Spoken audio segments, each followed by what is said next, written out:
আসসালামাইকুম। এখানে আমি কিছু সবজি নিছি। এখানে আছে পেঁয়াজের ফুল, পেঁয়াজ, মরিচ কুচি, গাজর কুচি, বাঁধাকপি কুচি।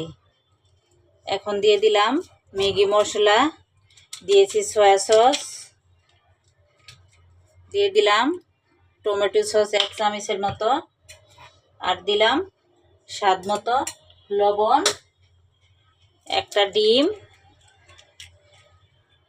এখন এগুলো উপকরণ একটু হাত দিয়ে মিশিয়ে নিব। মিশানি হয়ে গেলে এখানে আমি দিব লুডুস, ম্যাগি লুডুস। এটাকে দিয়ে মিশিয়ে নিব। চুলায় একটা প্যান বসায় দিয়েছি, অল্প তেল দিয়েছি। এখন আমি লুডুসটা দিয়ে দিব। একদম পিজার মতো হয়ে যাবে, দেখতেই পাচ্ছেন। এখন আমি ঢাকনা দিয়ে ঢেকে রান্না করে নিব। এই তো আমি এই লুডুসটা কিন্তু উল্টে পাল্টে ভেজে নিছি। এখন এটা কিন্তু একদম হয়ে গেছে। এখন আমি এটাকে উঠায় নিব। তো রেডি হয়ে গেল আমার মজাদার বিকালের নাস্তা, বা সকালেও খেতে পারেন, বাচ্চাদের টিফিনেও দিতে পারেন।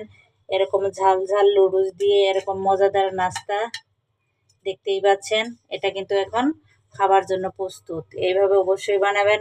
ভালো থাকেন, সুস্থ থাকেন। আল্লাহ হাফেজ।